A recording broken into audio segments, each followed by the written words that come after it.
Welcome back to another episode of Out of the Blank Podcast. Corey Walsh, host of Libservative Podcast. Welcome back. Hey, thanks, Robbie. I'm back. We were Back talking a little again. bit off air, and what the off air discussion was about was public service announcements. We were discussing what do you feel about public service announcements? Um, Who's the public? Which public? No, just some of them don't age well, and they just turn into memes, like the Michael Jordan one when he's like, "Stop, stop it." When he was talking about like people hurting themselves, get some help. oh, But now it's just the meme of him just that's saying, all they "Stop it." needed. That's all they needed was stop. You stop that right now. Drugs? What? Just say no. If you ever get the urge to take an electric cord and jump it over your ceiling fan, stop it. Yeah, just don't. Get some help. Why didn't I ever think of that? And just walks off.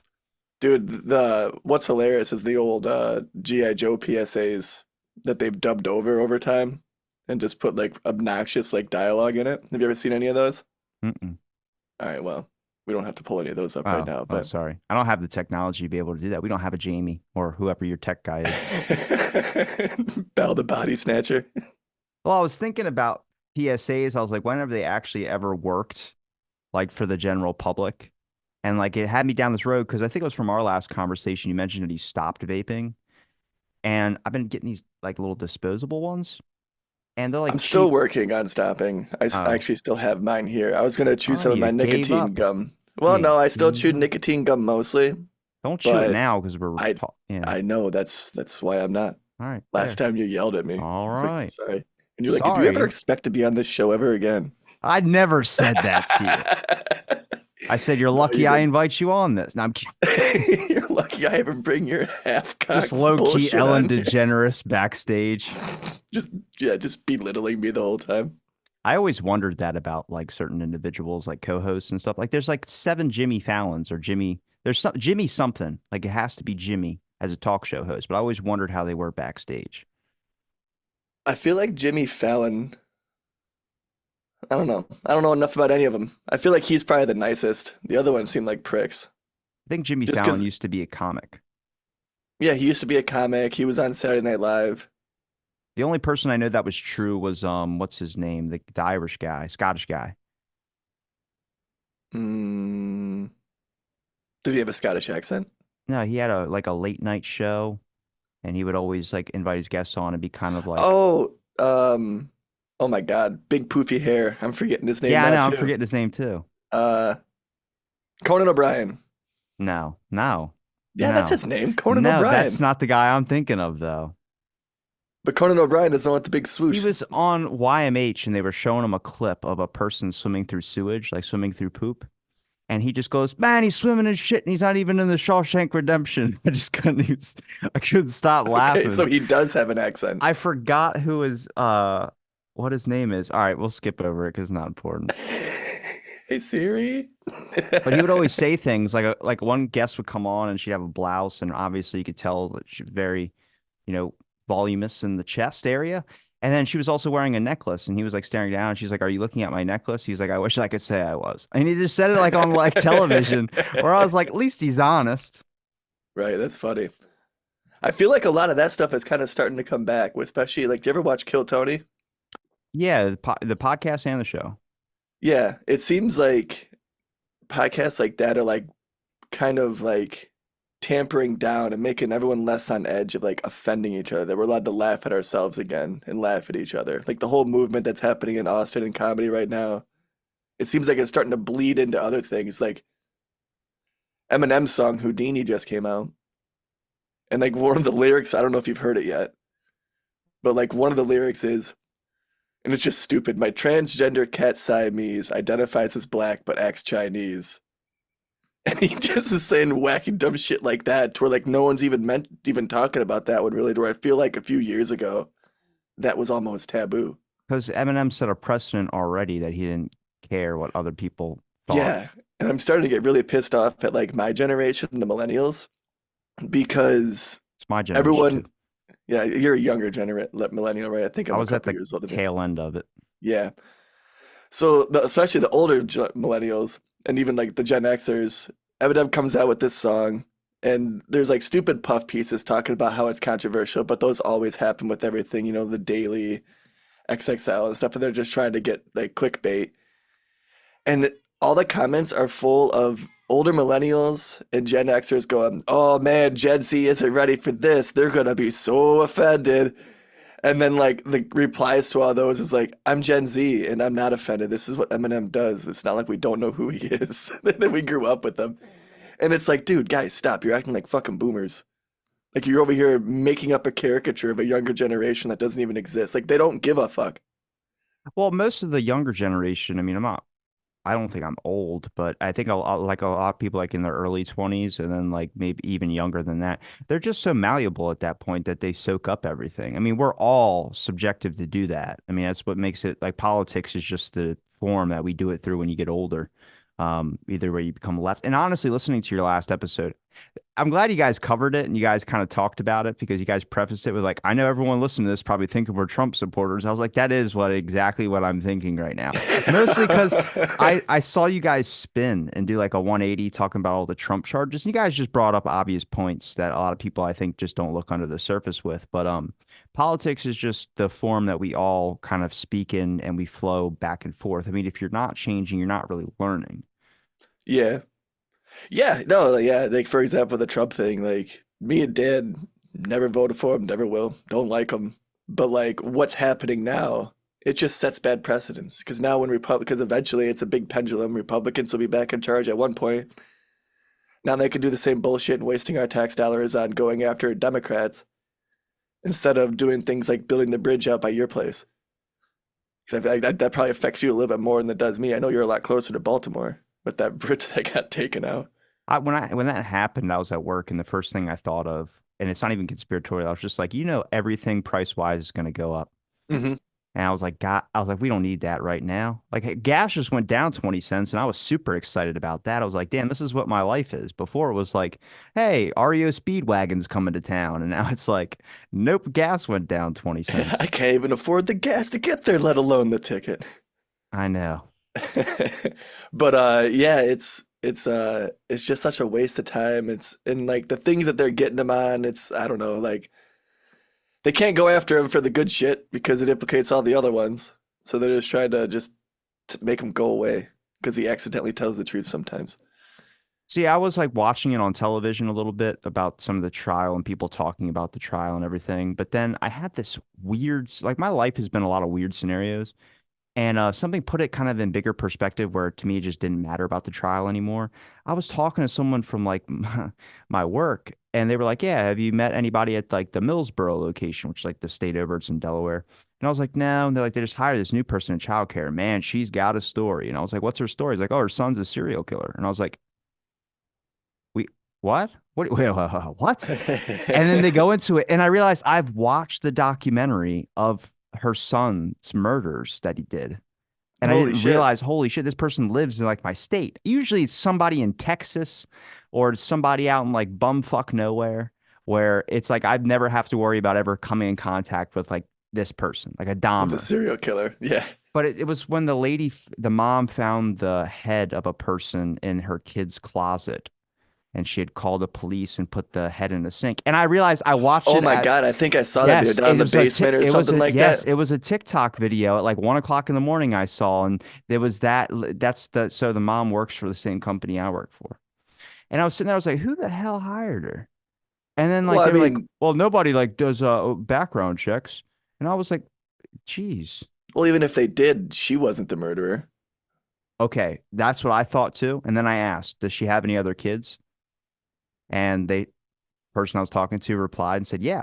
I was like, younger or older? They said younger. I said, normal or not? Not at all. I was like, get your tubes tied. I'm sorry. I hate to be that guy, but you're raising the children of Cain in there. Like you need to take a step back. That's such a funny conversation, right? Because it's in jest of talking about like, yeah, obviously some people shouldn't actually have kids, but then it's like a fine line of like between that and eugenics. Like eugenics is bad. But like even when they do horses, they don't breed crazy fast horses with crazy fast horses. They breed them with crazy fast horse with like a mild mannered horse to try to hopefully don't get the crazy in it and just the speed. Is that what they do? I believe so, yeah. I would think you would breed it with the other fastest horse. That's what they do with dogs. They breed like the two biggest sizes. But you don't want to like a crazy, crazy and fast, like a fast horse that's like unpredictable. Bred with a fast horse that's unpredictable could lead to a very fast, very unpredictable horse that like might just buck you off randomly when you're racing, or might just be obstinate and not want to race and stuff like that. So they need to like they selectively breed them. Where are you getting this information? I read this in a Hunter S. Thompson book. He was talking about the Kentucky Derby. Oh, And like, but like, because like, and it's, when you look, people look back, like when they're buying a horse, like a racehorse, like the paperwork follows like 7, 8 generations or however long the generational gap is. So people can look up the horses that were like a part of like the genealogy. And I think it's like that with show dogs too. Because people like when you hear people when they have a show dog, they let you know. It's like vegans. You know yeah, when but someone has it because they yeah, let you know, and they're like, yeah.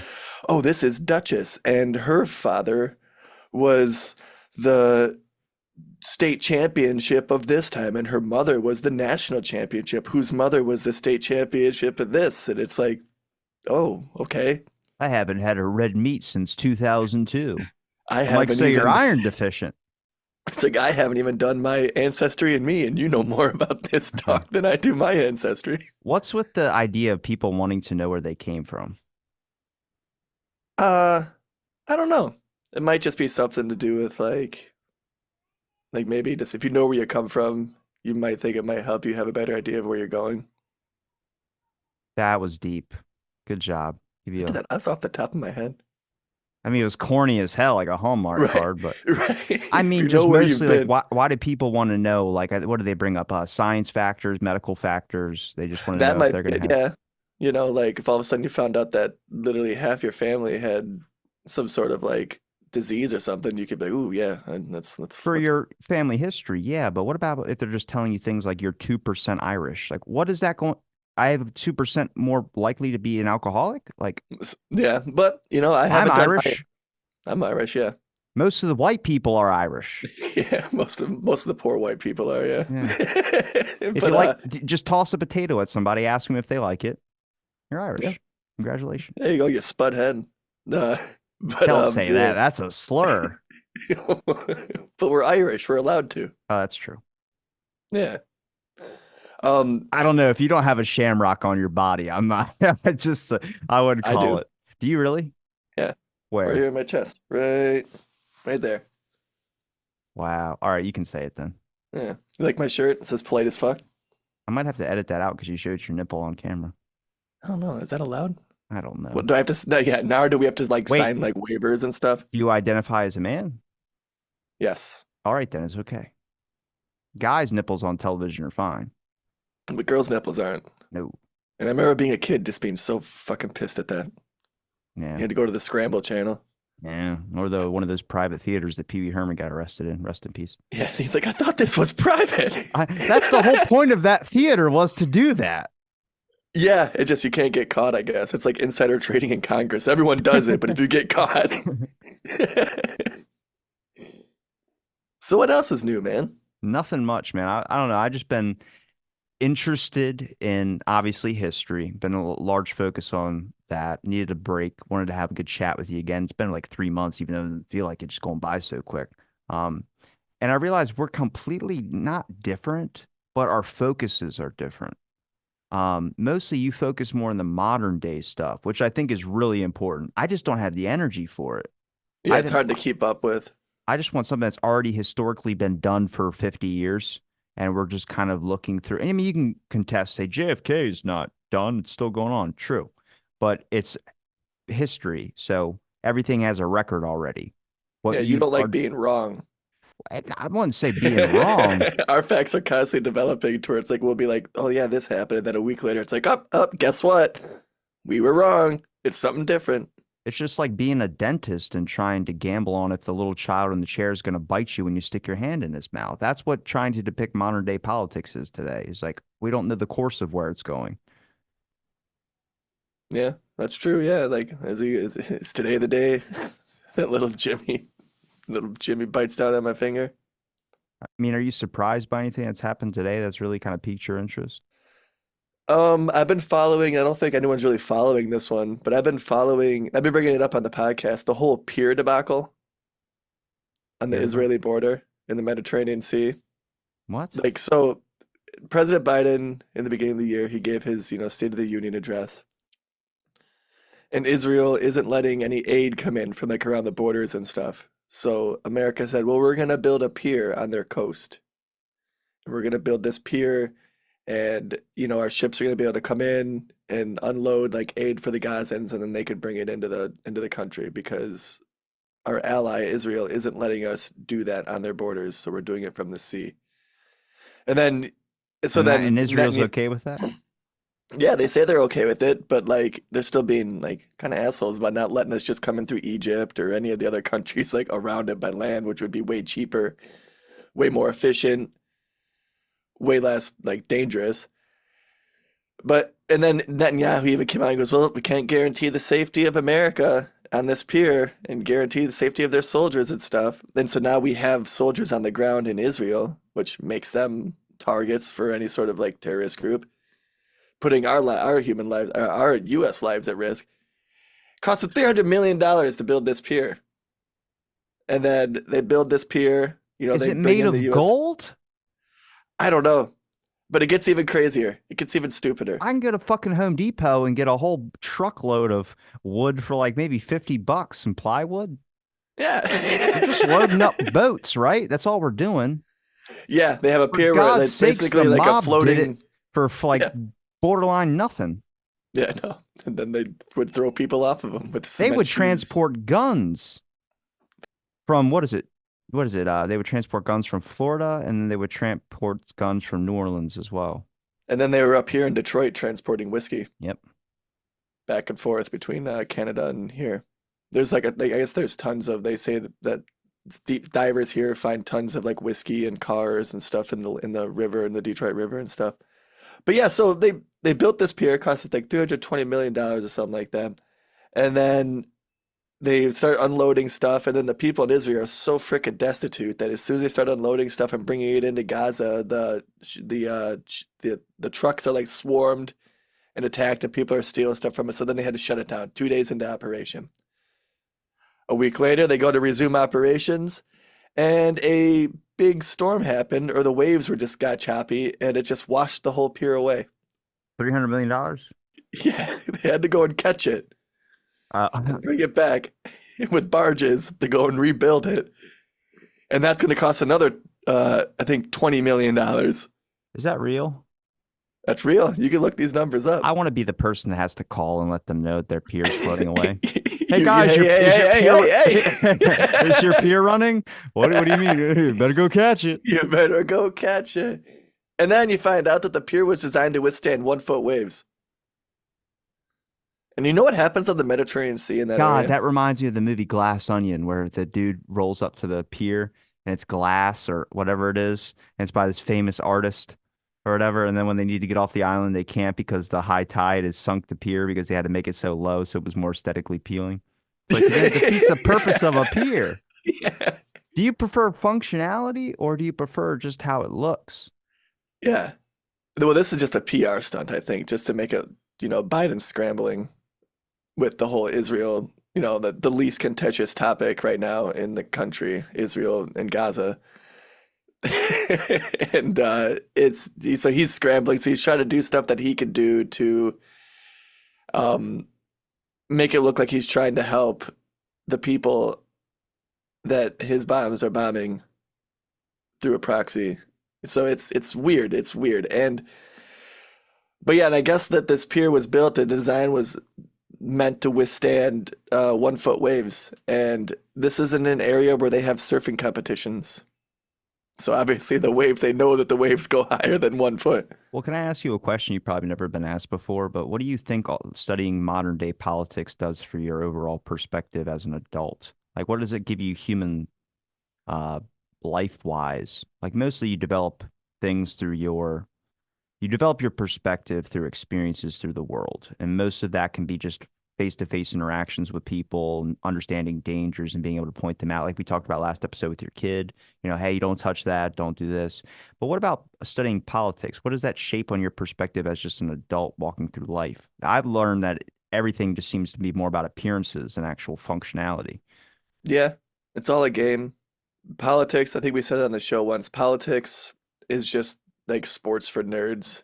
It's all just trying to get one up on each other. It's, Game of Thrones. There's, all these different movies talk about all these different people just trying to gain power, gain money, and gain fame. And I think what it does for me basically is it's almost like watching it is similar to like sports, right? To where it's like you're seeing how it's all played, you're seeing how it's playing out. And hmm, yeah, I don't know. I guess what I get from it is Well, it's just got to being in be the know. interesting, right? It's interesting, yeah, being in the know. I find it interesting. Yeah, it's interesting to like see something happening and then like now that I've been into it for a couple years, being able to call things and being able to say, "Oh, that's probably going to happen." And I've been at like trivia things like elections, just like people with sports, I guess. But I guess what I like the reason why I like doing it is because one of the reasons that I like talking, but like when I hear people who are siloed, like in their politics, or they're just uninformed, you get a bit of a little bit of a spark or a glimmer when you feel excited that you get to teach somebody something. I'm sure you know what I'm talking about. And it's like that with politics because you'll meet people who are just so uninformed, but then you just have a pleasant conversation with them about it, and you're able to explain to them like, yeah, no, it's actually this. And what's crazy is it's because of this. And then like a lot of people are usually like half right, and then you just add in context, and then you say, "Wow, I never really thought about it like that before." And yeah, it's more of a hobby than anything, I guess. I just find it super interesting. You let it ruin your day? Not anymore. Okay. I used to. Like when I like, because like I got into politics when Trump was president. Did you have Trump derangement syndrome? That's real. Oh, That's super that real. that is real, and I 100% had it. I have a couple friends that are like in that Trump derangement syndrome, and I'm not going to vote. I don't really care. So obviously, people say, "Oh, then you don't have an opinion." Then I'm like, "Oh, I can still You have can still one." have an opinion. But I watch people just constantly go this, and like U.S. Capitol, and they just start posting all these Capitol things. I just left one little link. Remember in 1971, the Weather Underground, a radical new left movement, happened to bomb the Pentagon and the Capitol building. And I go, so it's not the first time that the Capitol, and it's not a specific party. It's just that obviously people like to tear up shits that are government, like stamped, like this is our home. You could go even more recent than that. You could go to the summer before, in 2019, 2020, when, and like people don't like Trump. So it seemed to get brushed under the rug by like the more like left-leaning media and stuff like that. But Trump had to leave the White House and go into a shelter. Do you remember there was a point like that when they were mobbing the White House? I don't. The during like the Black Lives Matter protests and I probably stuff. haven't Like watched television since 2021. there's stories of Trump having to leave the White House and go into like a shelter in the White House when the riots and stuff were going on. Some of them were peaceful. It's interesting because I was in DC shortly after that for a wedding, and the right-wing media portrayed it as like Olympus has fallen, DC, Oh, DC's on fire, and like you go down there, there's literally like one block and some shit written on Andrew Jackson's statue, and it's like, well, that guy was an asshole. But what? who, Andrew Jackson? Yeah, I didn't know he was an He asshole. he did the Trail of Tears. Oh, all I know about Andrew Jackson is that he loved a lot of Cheese and whiskey. women of the darker complexion. Yeah, yeah, Yes. he did. He was a De Niro in the sheets. He was what? He was a De Niro in the sheets. A De Niro in the Sheets. Yeah, he did adopt like like Native American children and stuff like that. I almost called them Indian. What the fuck? You You're not just said supposed to it though. say You're that. not supposed to say that either. I know, but I'm calling myself out on it, so You're it's not even okay. allowed to reference the mistake that you were going to make, but then you corrected yourself I midstream. think, well, thank God to kill Tony and them. They're making that stuff just more acceptable. It's just there's no more cancel culture. What it doesn't happen. People are fed up with it, and I think that's not just with Kill Tony. I think that's with like Mel Gibson and Mark Wahlberg starting their own company. that is like the no woke network. Like they're tired of doing all the woke stuff. It's just there's literally it used to be a joke about people being sick of the woke culture. Now people are really actually sick of it. Mostly because now everything's so fragile. People stopped caring. You know what it is like? It was like the pandemic when Yeah, people people got numb to realized, it. well, no, it was just about their jobs. When they all started going back to work, people were constantly hiring because nobody wanted to work anymore. Nobody gave a shit anymore. And it's still like that. It's barely coming back. Mostly now All because right, bring in the cancel folk. they're offering more minimum wage now. So I think people are actually caring about getting a job. But even then, they don't really care that much. Yeah, yeah, it seemed like yeah, it's and that's one thing also that I find interesting with like the recent stuff in the politics and seeing stuff like on like the micro scale of time versus the macro of how the pendulum constantly swings. And I was just saying this to my wife last night actually, like you know it's Pride Month, right? Yeah. How come the only thing I can think of this is because I feel like the big corporations aren't like pressing on it as hard this year because it's like it seems like it's not as much of a low hanging fruit, easy money grab in years past because of all the different people freaking out with like the Bud Light uh Are you going to mention contra what Kid Rock said about why is it Veterans Day and it's Pride Month? oh, and I could get that's just an old man yelling at clouds. I'm not worried Oh, about that shit. That's that the culture war stuff. he does bring Dan up a good definitely on the point. show. Yeah. But like Dan on our show definitely follows the culture war stuff a little bit more handedly than I do. I like to follow like news stories and like try to like find stuff like I'll let you know about. You ever hear School of Americas? No. Okay, I'll tell you about that in a second. But the like it seems like the corporations realize it's a little like it's not just an easy windfall for them, and that now other like the other half of their customers are actually being like, no, we're not gonna buy it if you like say that shit and do that, like the whole Bud Light thing. So it seems like they're not pressing it as hard. And it seems like there's not as many memes on social media, not as much shit like freaking out about the LGBTQ community like there was a year ago.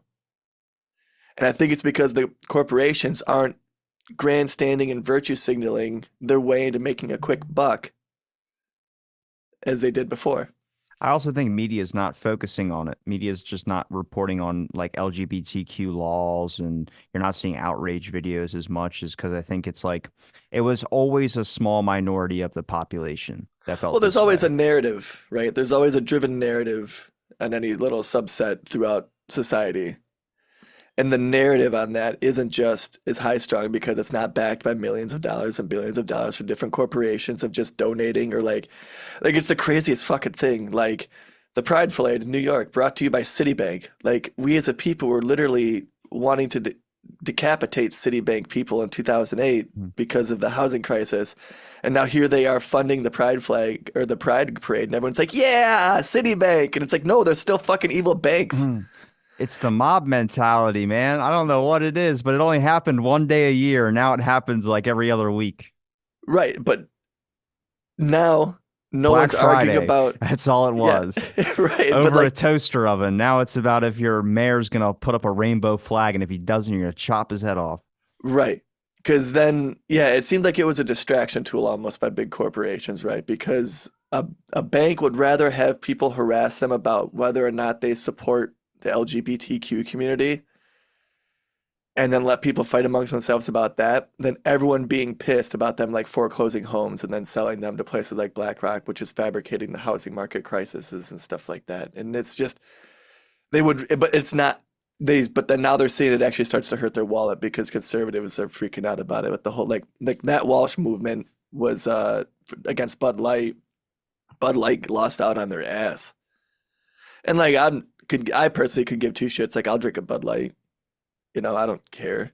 But like people were actually seriously offended and upset about it that they had Dylan Mulvaney on there, which is kind of silly. I don't get it. I also get like the marketing aspect of like why would you have Dylan Mulvaney? Like nothing against It's him or just a her. beer. Just drink a beer. Have Yeah, anybody it's drink a nothing beer. against nothing against her or whatever. But it's like Bud Light's like the little frat boy drink, you know? They're just shotgunning him and chugging him. And it's young men who like women and cars and sports.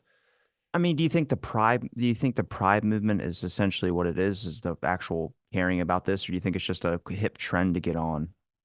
Based on media corporations' perspective and also people that jump onto that. I think everyone agrees, like, I think you're like me. Nobody cares if you're gay. Just be gay. It doesn't matter. Just people don't want it shoved down their face. Then there's like the really super conservative people that like Christian value types that are like, no, no, no, it's a sin against humanity. But that's a minority view too. Most people just generally want to go on with their lives.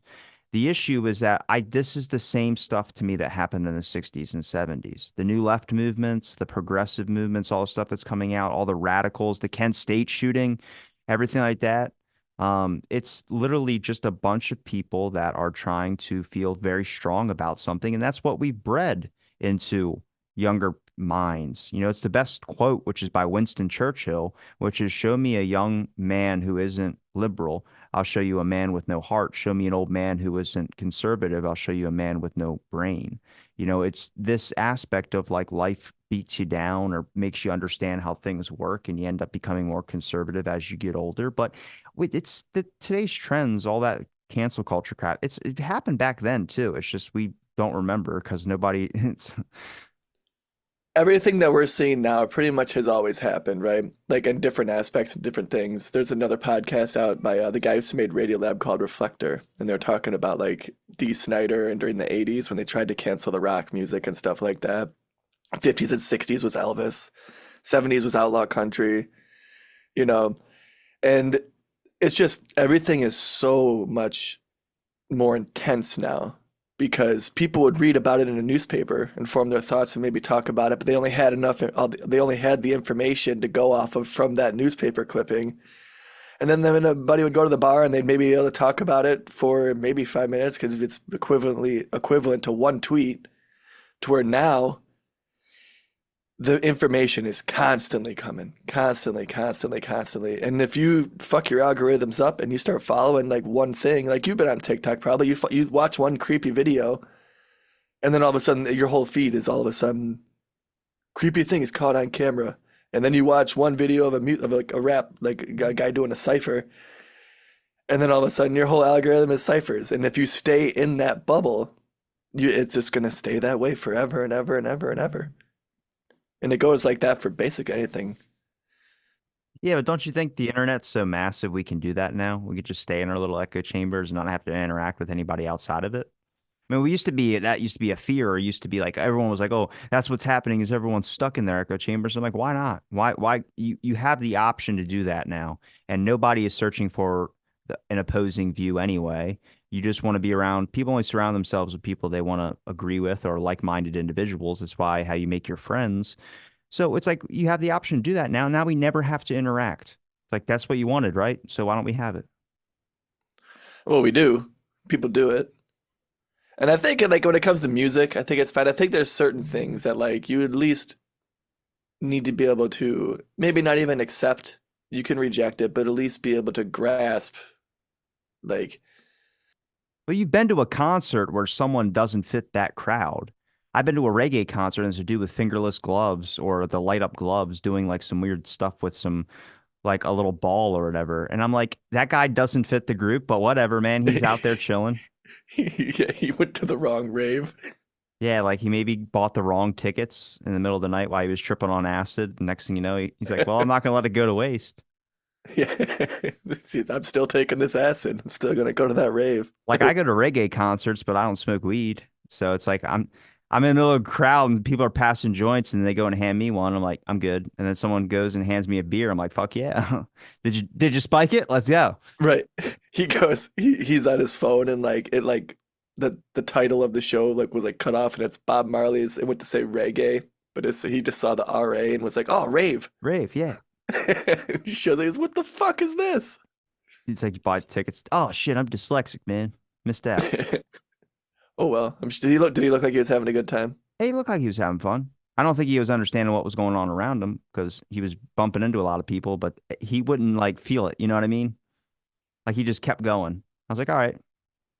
Just like he's doing his own little mosh pit like a tornado going through a trailer park. Right. Yeah, every time there's a big storm here, we're like, uh-oh. because we live in a trailer park. We're like, uh-oh, we Just gotta stay. just get some styrofoam furniture. It's safer to be outside than inside because then we can see it coming. You mentioned cancel culture, but even like Jerry Seinfeld, he's being canceled right now for his views on the whole Gaza and Israel thing.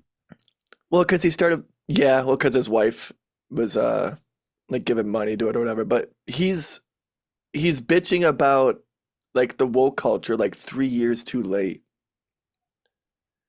You know what I mean? Like obviously he's like, yeah, like Seinfeld, you You couldn't mean do Seinfeld he now. should have done it earlier because it had more power earlier? Yeah, now he just sounds like he's trying to hop on a train. Like everyone else made it safe first, and now he's doing it. Well, because there was real risk in the beginning if you talked about cancel culture. That's my only complaint about it. It's like, dude, yeah, like, okay, this is how you felt. Why the fuck didn't you say anything sooner? We could have been over this little hump a long time ago if Jerry Seinfeld, the producer of one of the biggest fucking sitcoms in the world, was out saying stuff. But now he's like, oh, I don't know if we could have done Seinfeld now like we did back then. And it's like, no, even during the height of this stuff, you could have. Like, It's Always Sunny was going, and that's way more kind like vulgar than your show ever was. And they kind of cover the same aspects, the same topics. You weren't into didn't really mention politics or anything like that. And it's insane that he was like he's like saying things like that, like masculinity is dying. There's no more strong men. I like strong men. I saw this other comedian take that quote where he's like, I like strong men. And someone's like, I didn't even know he was gay. It's funny that you mentioned the masculinity factor of things because I talk to a lot of people that bring up like, oh, masculinity or toxic masculinity. Then I'm also around people at my gym that are taking like testosterone booster times way more than the legal amount that they should.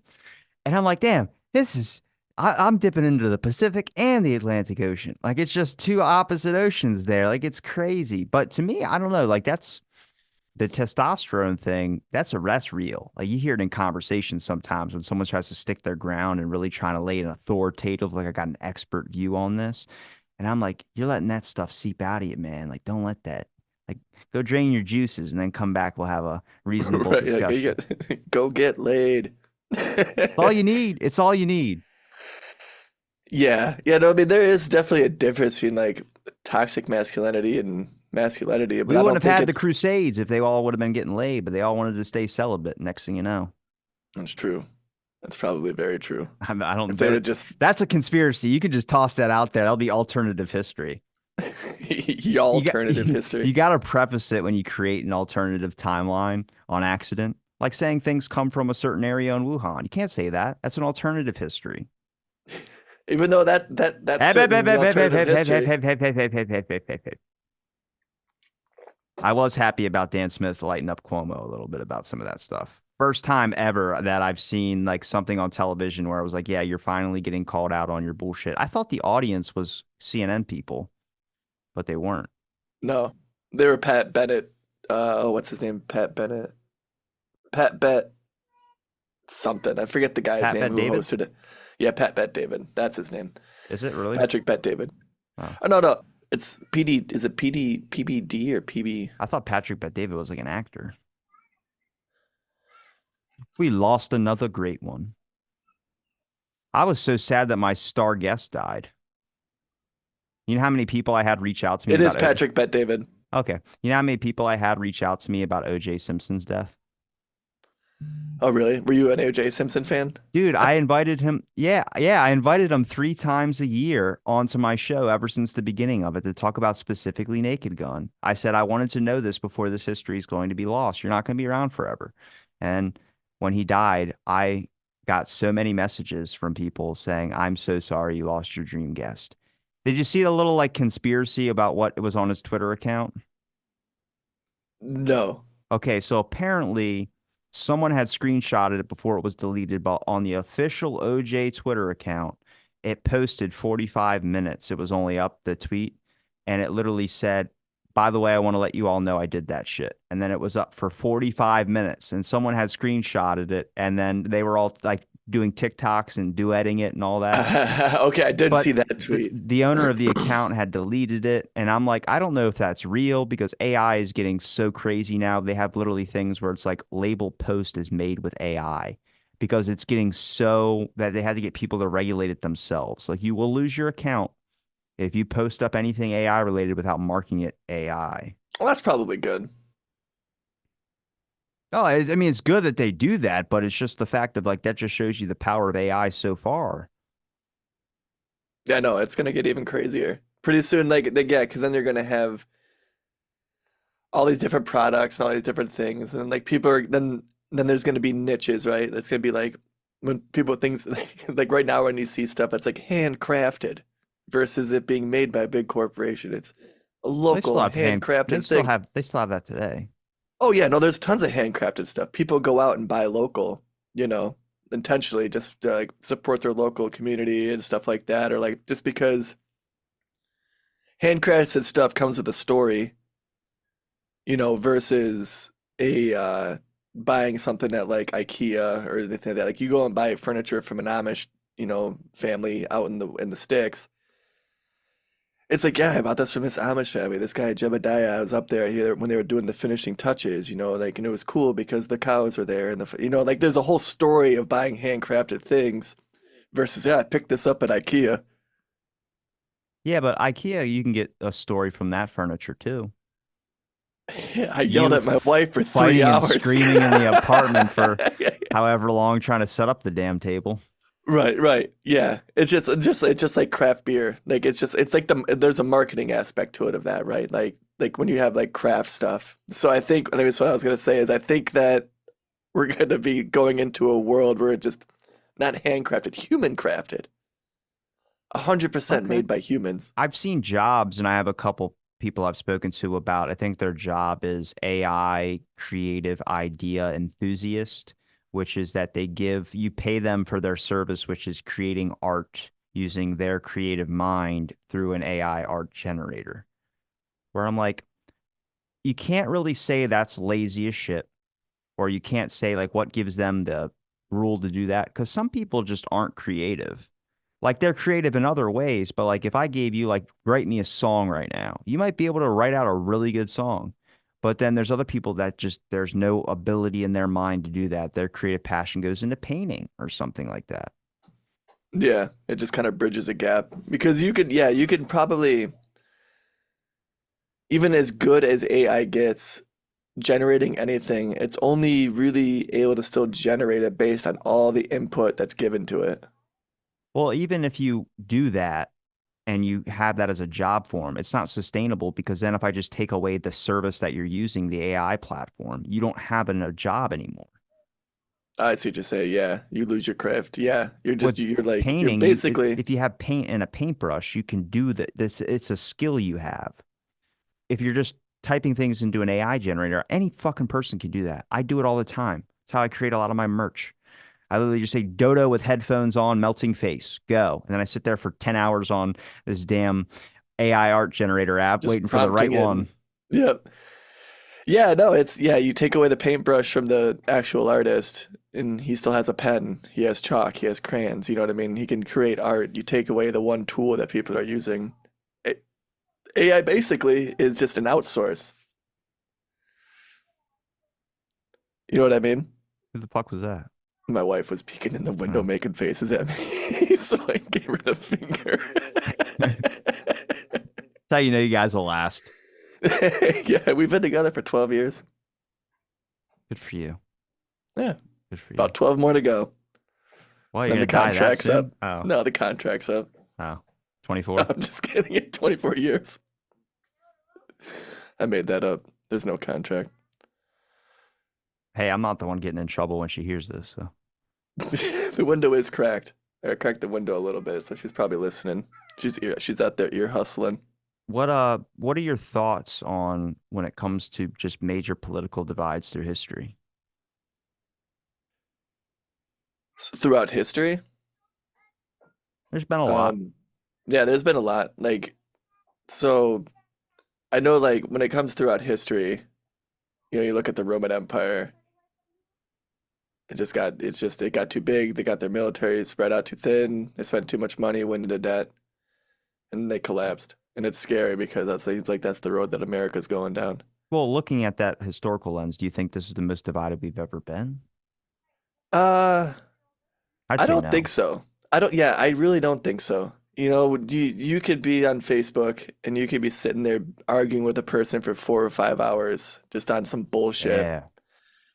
2 o'clock in the morning, gotta be And doing it. then and then the next day you walk out and you could be walking into a grocery store and you could literally be wearing a shirt that says, like like gay pride or something, and a Trump supporter with a MAGA hat on still gonna hold the fucking door open for you. They're still both apologizing into each other when they bump into each other walking and stuff like that. And it's just the social media stuff just makes the noise. It's noisy, not the numerous. It makes everything just seem like I was mentioning earlier. It makes everything seem way more intense. But you would know if if the violence, or like not the violence, but like if the vitriol that was on social media was in real life, you would know because you would see it more than just when the two sides meet at a rally, when it's two giant mobs of groupthink, feeling secure in their numbers that they can yell and shout shit at the other side. And then they get into clashes in the streets like in Oregon and stuff like that. But like, I think it's the same as it always been. Like everything that we're dealing with now is nowhere near, like, think about it. Nothing that we're dealing with now is nowhere near as contentious as like integration or segregation. Yeah. Like those were actual laws dividing people. Gay people still have their gay rights. It's just being more like the argument is like stop like your bigotry or even trying to take their rights away. Like which I even then I still think like it's so funny. Everyone thinks like Trump nah, I'm not gonna go down that road. I was gonna say he's always holding up that sign that has I will go down that road. He's always holding up that sign that says LGBTQ for Trump. Are they I really? just, Trump does. He heals up There's there's probably got to be one guy out there that supports Trump, and they're like, God damn it, he's the worst of the worst. gay people do. Yeah, I mean like not all gay people, but there are gay people that support him. And you know what's also interesting? His numbers with like the black community of like deciding to vote for him is like double than what it was in 2020. I mean, I don't know. I'd have to meet him to be able to tell you who he was or what he was. I like to meet people to be able to decipher my opinion about them. I just think that a lot of areas in the world that people neglect on looking into makes me want to look into it even more. I mean, you have to really challenge yourself more in life about, I'm not even trying to give life advice, but it's just you really have to find something that is like the most like I will never look into it because it's just as simple as this. And you have to question it and you look into it. Like Manson's a good example. I would say RFK, but I think a lot of people believe that there was obviously some serious messing around with that. Like if you actually look into the evidence, there's the LAPD destroyed 2,500 photographic what is it? Photographic slides in a hospital incinerator. I have that document. That's well known that they did that. That they also destroyed multiple things of evidence on Sirhan 2 months, was it 2 months before his trial or 2 months into his trial?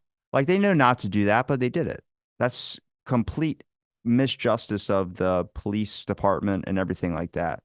So they're like real things that you have to be like, all right, we have to talk about police corruption. We got to talk about this. And I think everyone is on the level of like, there's a massive amount of police corruption, but there are good cops. So you just have to try and find something that you've never ever thought before, like the CIA killed JFK or whatever. And you just got to look into it and you start realizing, all right, it's not so simple cut. Yeah, it starts creating the rabbit holes and you start really diving deep into it and things like I that. don't call Like them rabbit holes though, because they're kind of really important. well, I mean, I guess if you really like rabbits, rabbits are important. That's You're right. JFK's. You think JFK's a rabbit hole? No, no, it's just, it's the How trope. fucking Just dare you? no, I'm sorry. We're gonna be God, bringing you on our podcast. Would probably be out to on a weekend day like this. We'll have to make that happen soon. you have to figure out an area because I would just mention things that I think you can just like overall non-contentious, just weird things that I would call serious, massive corruption and the way that that investigation ran. Well, yeah, and so that's why I think it's really interesting because you're focusing on the on like the JFK assassination, but then you start talking about like the police corruption, like the media, and that's all the little branches that we're always pretty interested in. So it's like everything that we kind of focus on of how like the media draws narratives. It lies by omission. It creates, it tries to pull emotional strings and distract and pull this way and do that. And Well, what's your take on CNN and Fox? oh, dude, they're both owned basically by BlackRock. Like the Okay. biggest stake owners is BlackRock, Vanguard, State Street. So you You know, believe that they're just kind of like blue and red as a term of like it's just a money-making system? yeah, and not even in a nefarious way. Not even they just know their target demographic. Well, it's like DC and Marvel.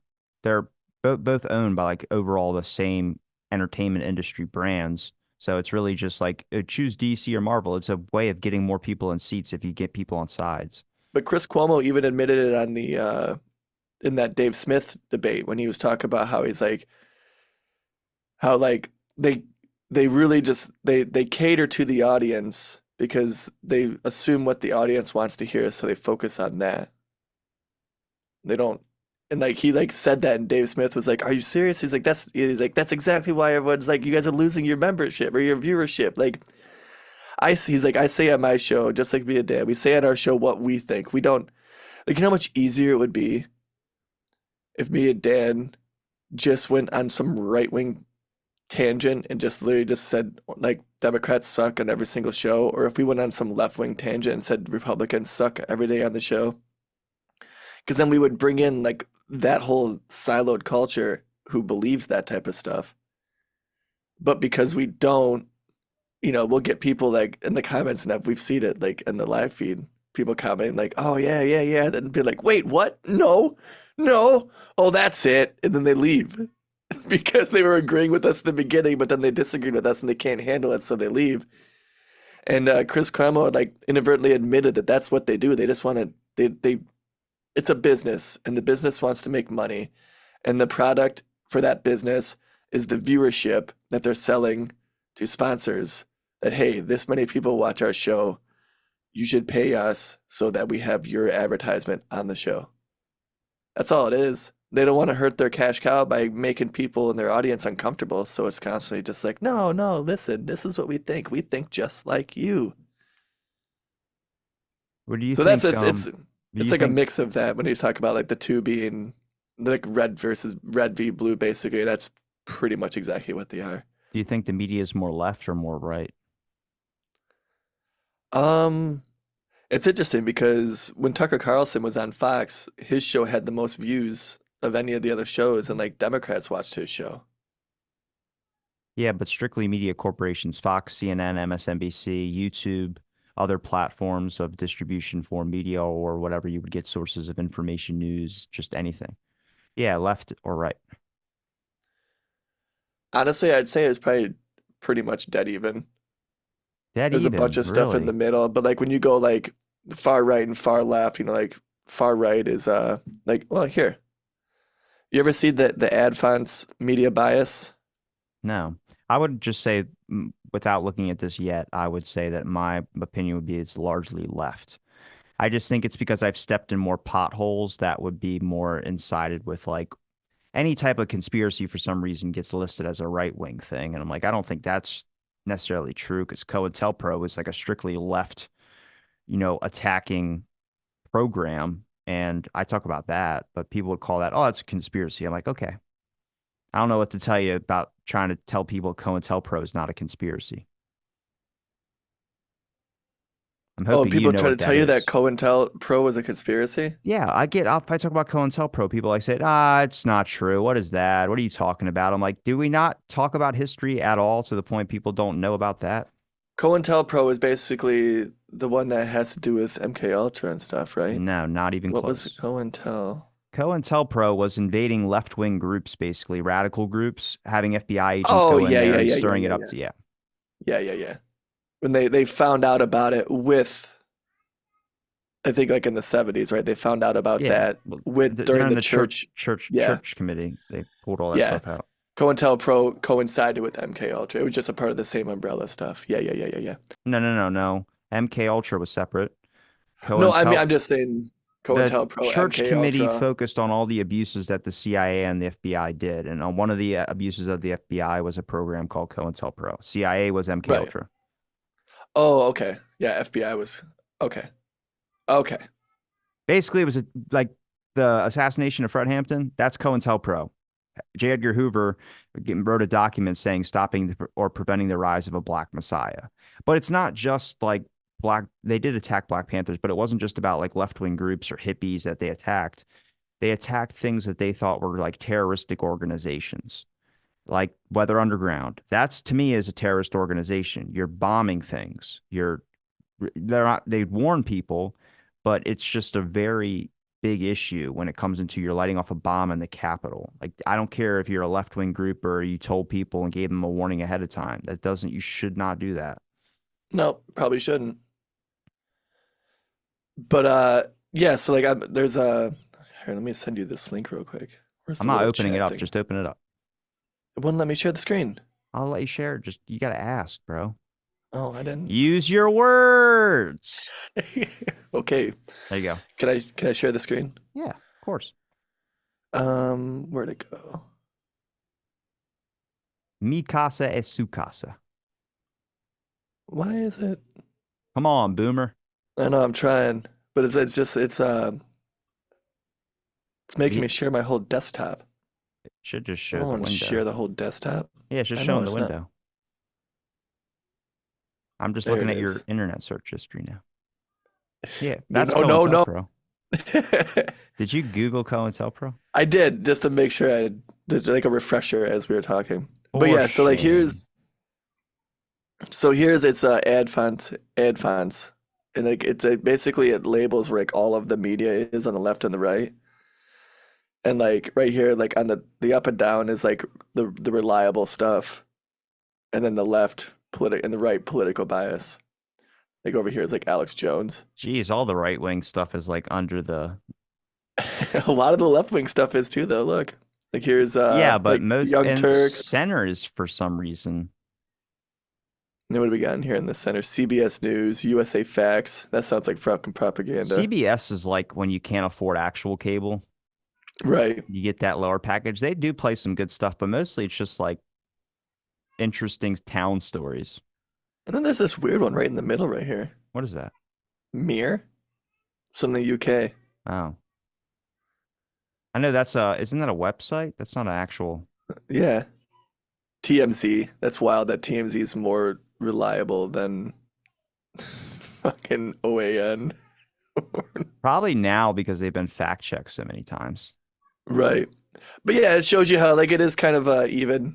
But now when like it comes to actual like culture stuff, like Hollywood and stuff like that, and the colleges and all that stuff is definitely far more liberal than conservative. Yeah, I was going to ask about colleges if you thought it was more leftist Oh, or right. way more liberal.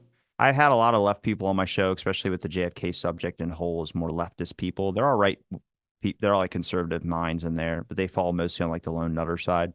But when I had a guest on who works at a college campus, his name's Stanley Ridgely, and he just went into all the communism that's being taught on campuses and stuff. And that's what I 100% do believe.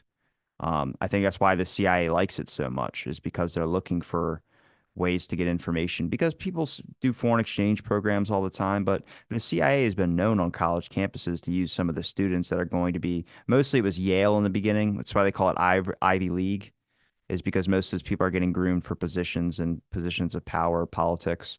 But when the CIA, are you looking up if they're on campuses? Oh no, Fact check me, do it. no, no, no, no. I believe you because it reminded me of what I was going to talk about the School of Americas. I was just pulling it up. But the You CIA, see my face light up, yeah, right? no, Because yeah. I have everything in dark mode, but then I go to article pages and they're in white mode, so it But blasts. the CIA on college campuses is real, and I think there's just something that I have a problem with. I don't mind them being on college campuses. I just think that people should have an informed view on what they do. If you're going to find a kid who's looking to study foreign relations and policy, and you think it's a good idea to get a hold of them and get in contact with them and get them a job into the CIA working in their foreign relations program, even pay for their schooling, that's good for the kid, sure.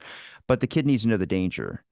you are going to be used at some point by them to do something that you might not feel comfortable doing. And a lot of kids don't realize this, and they end up getting trapped working for the CIA. So it becomes like they owe something over you. They paid for your schooling, so now you got to kind of do what they say. I don't think a lot of people have that kind of decision. And I've heard horror stories from ex-CIA people. And when I mean exes, it's only been one of them.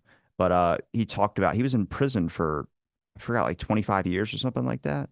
And then he gets released, and that was it, just because the CIA came and had him released. But they got him in there in the first place. So he wasted 25 years of his life. Yeah, I mean that's like the guy, a local, like a local folklore. I mean, he's real, but like a local legend here, like in Metro Detroit. You ever hear of White Boy Rick? No, canceled Same though. type of thing, huh? Canceled. Oh no, he just got out of prison. Oh, He canceled. was he was like he was working with the FBI at like 15 years old, selling cocaine Damn. in At Detroit and 15? stuff like that. Yeah, Shit. and like 15 or 16, he was young, young as shit. But he ended up he was an informant, but he ended up flipping it and informing on like actual like people like in the city council and like people like in the federal bureau, and he started whistleblowing on that type of shit, and they put him away. Yeah, they'll get you for whistleblowing. Yeah, They look don't what care happened so to much if Boeing. you're going and attacking the groups that they want to attack. But if you switch on the FBI, they're like the tax Yeah, people. They'll come right after you. yeah, it's to all the alphabet agencies, just fucking ridiculous. I'll let you pull up what you're going to pull up, and we'll But probably end yeah, on that. so the Western Hemisphere Institute for Security Cooperation, that's what it's called now, WINSEC. Have you heard of that? No. Okay. It was normally known as the School of Americas. It was a United States Department of Defense school located at Fort Moore, or it is in Fort Moore right now, but it used to be in the Panama Canal Zone until it got expelled in 1984. But basically, it was a school where they just taught people how to like they would bring in people from like all the different like South American countries and then teach them how to use artillery training, how to like do guerrilla warfare, and how to do things like Oh, wait, you talked about this on your latest episode. yep, yep. So you heard about it, yeah. So you mentioned something that I wanted to talk about. Yeah, like Jesus, man. Like, and The then we wonder government, why. what? The government creating basically people that'll end up, or problems that'll end up biting us in the ass in the long run, or all these war conflicts. Yeah. Yeah, we created all these people that wouldn't They would do always that. They did that back in the day too. With that's the whole CIA thing was about electing and getting someone in a position of power in another country, so it was because it's easier on easier to you. handle a Yeah. dictator than it is to handle a whole populace. That's why they wanted to get rid of oh God, the main guy who was in Indonesia at the time, Sukarno, and they wanted to get somebody else in there, and that led to the death of Dag Hammarskjöld that the UN has investigated 7 times, and their latest investigation was in 2020, and they do believe that, and this is in their document, that since the reputation of J. Edgar Hoover has faded with time, they do believe that there could be some type of FBI involvement in the plane crash that Dag Hammarskjöld was involved in. No shit. Yeah. The UN just, there's been multiple investigations because they could not, there's too many things that don't make sense. They found his body away from the plane, and he had an ace of spades in his shirt pocket. So people think it was like a resistance hit. Yeah, did resistance fighters down there kill him? But the government just in the beginning called it like, oh, the altimeters were screwy, and he, hit a tree line and the plane crashed. It's like, well, there was bullet holes in the plane. So it's like somebody had to do something there. But that's again, that's one of those. Mm, Yeah, yeah, like the Norfolk, I mean the Nord Stream pipeline. Hmm. Yep. Yeah, there's all sorts of things like that. That's like, wow, that's really weird. it's like the amount of whistleblowers that just died getting hit by trains or something like that, where it was like, man, during the 80s and 90s, this is nuts. Like it seems like everybody's stopping, their car stops on a train track. Yeah. And then, oh wow, there's an ace in the pocket. Oh, that's his passport. Yeah. They found his passport inside of the building that burned down. But yeah, no, it's just like the wild shit, man. It seems like they can't get away with it anymore as much because of the fact that What like what do you do if you catch them? that's true, yeah. You We get all know about like what? I'm pretty sure everybody thinks Jeffrey Epstein didn't hang himself. yeah, only an I'm idiot. I think Only yeah. I think everyone is well aware, but what have we done in any of that? Right. Like, oh, you know what? He might have hung him. It's like, oh yeah, no, he did hang himself. Oh wait, he was on suicide watch, so that means he had nothing to hang himself with. Oh wait, he was up, but he was under a 24-hour guard. Oh, the guard fell asleep. What about the Oh, but the security cameras. cameras? Oh, Oh, the the cameras cameras weren't never working. worked in that building. Oh, so we just have a Yeah. bunch of people locked up in a high protection facility and And cameras don't and work? oh, people from both parties on each end of the spectrum were being implicated in his shit. Hmm. Yeah, it's just yeah, that one just stinks to high heaven. I think it's because I there was kids involved that people just didn't care that he died. Yeah, that's just it. Yeah. It's not I even remember caring that he's dead. It's just the fact that he was probably murdered. right. Well, just imagine the information they would have got out of him. It was like the child on set documentary. They're quiet on the set. Quiet on the Set. Yeah, if you watch it, they do list off a lot of actors' names, but I mean they kind of give a balanced take to it. I think they're being sued right now by like Nickelodeon and everything like that. Yeah, I probably would too. I mean, it is pretty weird that the guy that did molest Drake Parker, I think it's no, it's James Drake Bell. No, that's not Dan Schneider. Did you Oh, a watch it? different one. Did you Oh watch no, it? there was the other guy. I didn't make it all the way through. So a guy whose last name's Peck, not related to Josh Peck or whoever that guy is. Um, but he was messing around with Drake, and then Drake went to court and saw all these actors who he wouldn't name on there, but they have letters of recommendation from the court case where all these actors, guy who was in that movie Death at a Funeral, the only white guy in there, who plays in the Sonic movie, the main character, he wrote a letter of recommendation of like, hey, this guy's a really good guy. He's whatever he did wrong. Then they preface it in the thing when they list off like 50 different actors that all wrote this letter of recommendation for the person that molested Drake Bell. And they said it in the documentary. A lot of these people might have just been told to sign something of a recommendation and not know what it was about. But some people did. And one person that stuck by Drake Bell when this happened was Dan Schneider. So that's why Drake defended Dan. But Dan's issue is with Jeanette McCurdy and all the other people that were involved in like Nickelodeon. But the guy who molested Drake, when he got off out of jail after whatever, how many, ever many years, Disney hires him. And it's like, well, he's a convicted pedo. And Disney's like, oh, we'll take him. Yeah, he has good. The guy's got good ideas. Hey, he's gonna recycle that guy. Yeah, so that's the whole thing too, right? Like, and it's frustrating, right? Because then like you get the WikiLeaks of like the John Podesta emails and them having those weird conversations. All right, wait, that'll get banned off YouTube. Don't say that one. Yeah. Okay, sorry, I'll get away from that. But then you get people who take these breadcrumbs of truth of being this. Wow, this stuff is weird, and then they bring a gun into a pizza shop. Okay, show me the basement. Show me the basement, and there isn't a basement. God And it's damn just it, like, Corey. Like, what the hell, man? well, that's it. I'm sorry. You I didn't can't know say that. that. It's still I didn't people are name the gonna know. place. It doesn't matter. It doesn't matter. You talk about a I'm guy walking sorry. in with a gun to a pizza shop. Everyone's gonna assume Well, you know, that. you said it. I know. We're both kind of screwed here. We keep going into it. God Um, damn it. yeah, we I'm can talk. sorry. But if you ever listen to Dan Schneider on I can't believe we did that. I'm calling him crazy though.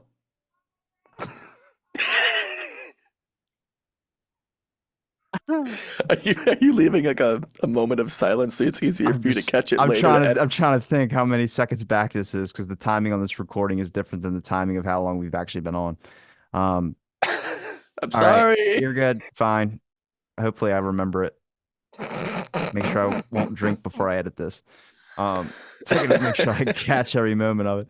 No, but if you listen to Dan Schneider, he was interviewed by the guy who worked on the show, who was like the juice guy on there, and they talked about it. He talked about like, first of all, if I would have known anybody was uncomfortable, I wouldn't have done any of those things. I go, yeah, but as a person, not to hug a girl specifically from behind like that, a teenage girl when you're the boss. That's just not any boss should know not to do that, right? And there's a lot of things where I was like, there's definitely lying on both parts. I think the Quiet on Set documentary really might have not looked at a lot of the other perspective. And you're like, well, how do you have the other perspective? I was like, because the recommendation things that they did mention, there's probably way more than that than what was in there. And I think with like Dan Schneider, he wasn't being honest in his interview. He knew a lot of things that he was doing, being in a hot tub fully clothed with a bunch of kids who are in their bikinis. A boss doesn't do that. No matter if you want to have a good relationship with them or not, you know what the ethical standards are and working conditions. Especially with kids, you know, Yes. strictly Christian side hugs. Parents should always be there. Yeah, it's just, because I grew up in the church, and so the church would always and not the Catholic Church. So like it was like way more like we got to make sure that we don't get tied in with that shit. And so like there would always have to be like two adults. There'd always have to be like no one could be alone with the kids and things like that. Like you always had to do like the like the little joke, leave space for Jesus between two people. What? And like that's what, yeah, like you ever hear that term, leave space for Jesus? Like when they would Oh, have oh, like the oh, youth oh. when they'd have like youth group like dances or youth group like the slumber party things, or like the all-nighters, not slumber parties, but like the youth group like all-nighter when you go to like a I laser never tag went to one of place. those, no. You go to like Dave and Buster's overnight or like a like, but Was like there never was always involved in that. the church that much, my friend. I would literally stay at my cousin's house because they're all churchgoers. And I would schedule it to be over there from Friday to Saturday and leave before they go to church Sunday morning. I was not sticking through fucking church. It's so funny. My grandpa low key understood that and would get there at like 5 a.m. before they woke up and got ready to go to church. And he'd be like, all right, let's go. Nice. He's like, I got you, man. I know you don't want to sit through that. He's like, your grandmom said just wait till after 12 when church is over. And I was like, I'm not letting you do that. I was like, thank you, What denomination were they? Christian. Yeah, right, but I mean like Catholic, Baptist, Lutheran. I don't think so. I don't know. I couldn't tell you that specific. I just know they do a lot of Christian group activities. They're probably Christian Catholic. Um, Yeah. Might but be they were non-denominational. Are they like happy-go-lucky or they're like the yeah, Lord they will very smite you? very positive. I mean, they don't like I mean, they say prayer and stuff like that before eating and stuff, but they're not like the type where Lord smite, they're not the Bible beaters like that. They Okay. used to be So a lot probably worse with it. non-denominational. Was there They like a used lot of like youth group stuff and yeah, I activities? think it just Yeah, helped them get through a really tough time and they became that's what my kind of family did. yeah. Because like when I was a kid, my parents were like pretty big into the drug scene, and like my dad was like a coke runner and stuff like that, Oh. and we were involved in motorcycle clubs and things like that. And then Your dad was a my coke mom, man, runner? yeah, got busted. I was 3 years old. DA came busting in the door with the mask on Holy and shit. shit. Big guy like El Chapo status? Not that big. He was a runner, but big enough to where he kept his mouth shut and he had to go to jail. He went to jail for a little while and then he came out. And then when the court case came up, all the evidence disappeared. Dude. Yeah, What? all he had to do was go to NA meetings because they had no evidence of what he did. How much did he get caught with? Like 4 ounces, a triple beam scale, a 357 Magnum, baggies. Damn, dude. I remember riding around in a, Riders on the storm. I remember Dun, riding dun, around dun, dun. in a white Cadillac with cherry frosted windows and a cherry like leather top. Your dad had fucking style. He dressed like Miami Vice. He's That's always wearing like pastel color. they'll never suspect the guy who plays the part. Like, He probably owns a cooking joint. look at this poser. Fucking Guy But yeah, Fieri over here. yeah, so my dad was into that and then door got busted in. I remember we had Christmas at our house the following Christmas and then like all the family like ate on the living room floor because the people that my dad was involved with was a motorcycle club that was also heavily involved in a war with another prominent motorcycle club in the 90s. And they were firebombing each other and shit. And my family thought that our house was going to get firebombed Oh on God. Christmas. So then my dad just wrote it all off. He's like, I'm not doing that anymore. He just went and got this little modest maintenance job. And then my mom, though, she wanted to keep getting into the drugs. And so she would come home from her friend's house every once in a while and would have like white rings on her nose. My dad would get pissed and they'd get in arguments. So then one of her friends showed her a crack. And then my mom ended up being gone for like 3 or 4 years out of my life, running the streets of Detroit, being a lady of the night. And then she finally came home and then they got really, really religious. And then it brought the family back together, but then we were like this super religious family where there would be points like they would go on like extra binges where there'd be points where we couldn't even watch regular TV. It could only be like Christian TV and stuff like that. Only Christian music in the house. all sorts of wild stuff. God damn, I either want to hug you or baptize you. Dude, yeah, no, I gotta. My cousin they all became religious because my cousin was born a diabetic. That was it. I think it's so funny. Like, and it's God damn. what's funny is like how normal. Like when you hear people talk about like their childhoods and stuff, because you have nothing to relate it to your normal childhood and my normal childhood. To where like I could hear your childhood and they'd be like, yeah, that sounds like what normal is. But like to me, I don't know anything different because I that was my normal childhood. Dude, That, I got, you want to hear another I got fucking yeah. crazy stories. All right, dude. Okay. So I was like 5 or 6 years old and my mom, when she first started, like cause she would just leave. She was just itching for a fix. So she would just leave. And then sometimes if we were home, she would take us with her. And I was like 5 or 6 and I was in a trap house with her and she was trying to be a good mom, so she didn't want to see me the drug usage, right? So she had me go in the basement, and I ended up being in the basement for like 2 days, and like she would bring me food and stuff like that. Oh, that's great. Yeah, and they had a TV down there, but then I had to go to the bathroom, and I came up, and she was like, "Oh yeah, no, the bathroom's, the toilet's broken. You got to pee in this jar." And so it was. I found out later that it was for one of the other people in the house. Their number got called, their color got called to go drop. They were on probation, so they wanted to use my pee for the drug test so he could pass, and it fucking came back dirty. For what were you eating? Nothing. There was just so much crack smoke in the house that I was a five You year old got high abused on through crack. crack. Oh my God. Yeah, man. I've had a drug test come I've had a drug test come back negative when I was getting a job the first time I applied for the casino. Yeah, when I applied for the casino the very first time before the pandemic happened. And they were like, "Yeah, your results came back negative." And there was a cop sitting in the room, and I was like, "I didn't like what did it come back for? It didn't come back for marijuana or anything, like heroin." I was like, "Excuse me? Poppy seeds? It's the poppy seeds, dude." They literally said that right before they asked me if, where I was getting drugs, and they jumped to really conclusions. They asked about poppy seed bagels. And I was like, "Yeah, I eat those." And they're like, "All right, then that's probably what it is." And so they just told me to cut the poppy seed stuff for like a week and a half. And they figured that if it was heroin, I wouldn't cut it for a week and a half. So they were like, if he cuts it for a week and a half and takes another test, he comes back clean, you're good. And then I did, and yeah, I was fine. Yeah. But I was scared, dude. I was like, oh my God, what do you mean Like I'm Jesus. somebody been slipping heroin in my food? That's wild. Yeah, I don't really eat poppy seeds, so I've never had that. I did one time because like I've always like even before it was legal, I was always a bad boy and smoking the marijuana. And one time I got hurt at work and they tested me and I definitely came back dirty. And it's so funny when they call you, they're like, "Hey, so you tested positive for marijuana?" And I'm like, "Yeah." And they're like, "Could this be a mistake?" And I was just like, "No, No. nope." I inhaled. I didn't get fired from that job though. The rules were puff, puff, pass. Yeah, that's what they told me. It's That's what not I did. it wasn't peer pressure. It was just my turn. It was just instructions.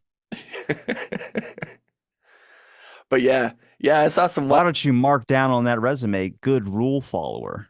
Yeah, I just follow the rules. I just know the instructions.